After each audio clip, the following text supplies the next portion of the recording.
Kalau tanda alam yang saya pelajari gini Mbak. Biasanya kan pertama kaitan dengan cuaca. Oh, ada tanda alam yang berkaitan dengan cuaca, misalnya di sana terjadi gumpalan hitam, kemudian yang hilang itu bentuknya bagaimana, itu kan kita pelajari itu dari awal terjadi. Itu memang hampir 90% itu benar. Yang kedua itu tentang apa itu ikan. Misalnya gini, kalau di biasanya kan ada alat tangkap yang ditanam, alat tangkap plastik, biasanya bagan atau rumah ikan. Kalau ada hiu itu Mbak, yang sering terdampar itu loh, kalau orang sini jutut lintang, atau ada yang bilang hiu macan, yang itu makanya plankton itu loh, yang mulutnya lebar itu kalau bagan atau rumah ikan yang disinggahi ikan itu alamannya bagus. Jadi nantinya akan banyak ikan. Memang ini bukan hanya sekedar kita, saya pun membutuhkan berkali-kali. Ya kebetulan saya kan membuat rumah ikan, produksi rumah ikan. Dulu itu waktu rumah ikan masih pakai apung, kayak bagan itu tadi, saya pernah ditabrak ikan hiu itu sepanjang mau saya Pak. Saya kan ngantar pancing. Itu penumpang satu, wah ketakutan bener tuh. Ngomong perahu sama single dek-dek, padahal teman-temannya enggak. Dan kemudian saya pulang, saya juga ikut takut. Pak ini ada apa? Kok saya mengalami seperti ini? Itu orang tua yang saya tanya itu, oh itu malah bagus. Loh kok bisa bagus? Itu kayak pulung istilahnya. Coba nanti saya membuktikan bahwa di situ yang disinggahi dengan ikan hiu itu hanya akan banyak ikan. Bener Mbak? Ternyata saya buktikan sampai berbulan-bulan itu ketika ada teman saya yang datang ke sana tuh nggak dapat. Nah itu setelah itu saya nggak tahu. Itu banyak sekali. Saya buat makan juga demikian. Saya tanam yang ketika disinggahi dengan hiu itu juga banyak ikan.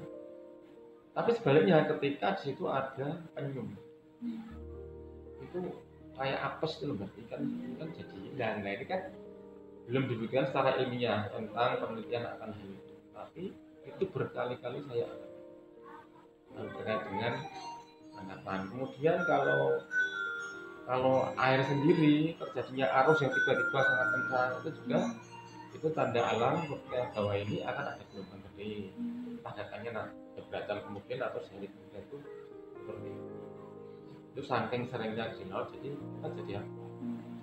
Malah pernah saya diminta oleh dinas perikanan melalui kepala dinas untuk membukukan akan itu kan.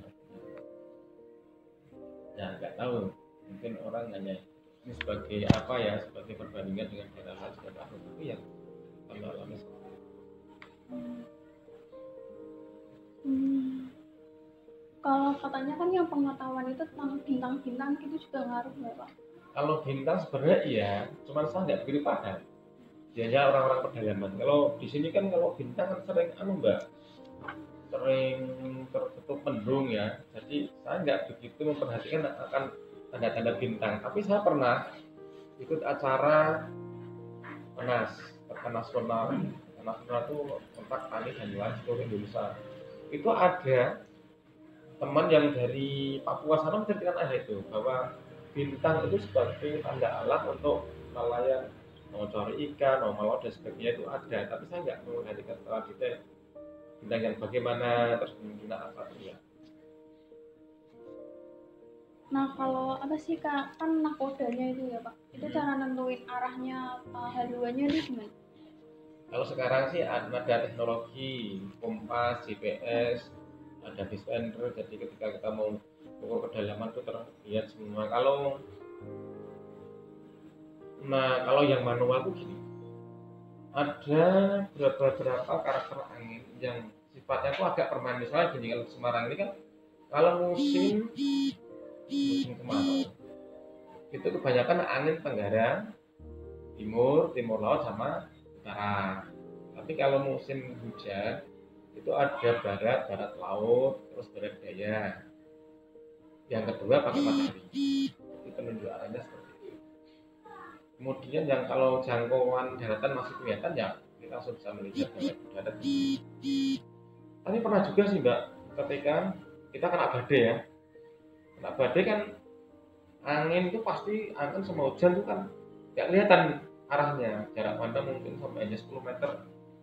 Itu kan kita kenali badai awal datanya dari mana? Kalau badai yang sifatnya dari tengah laut itu kan timur laut sama barat laut, yang kebiasaannya gitu. Tapi kalau yang dari darat itu tenggara atau selatan atau barat daya. Jadi ketika waktu kita di tengah, misalnya arah pulang kita ke selatan, jadi tinggal kalau angin dari tenggara kan kita agak ke kanan sedikit. Kalau dari barat daya berarti agak kiri sedikit dari arah angin, dari arah angin atau badai.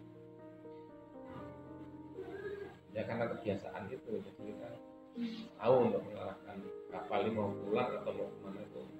Tapi sekarang dilengkapi dengan GPS, ketika rumah kita titik koordinat, tinggal lihat jarum saja.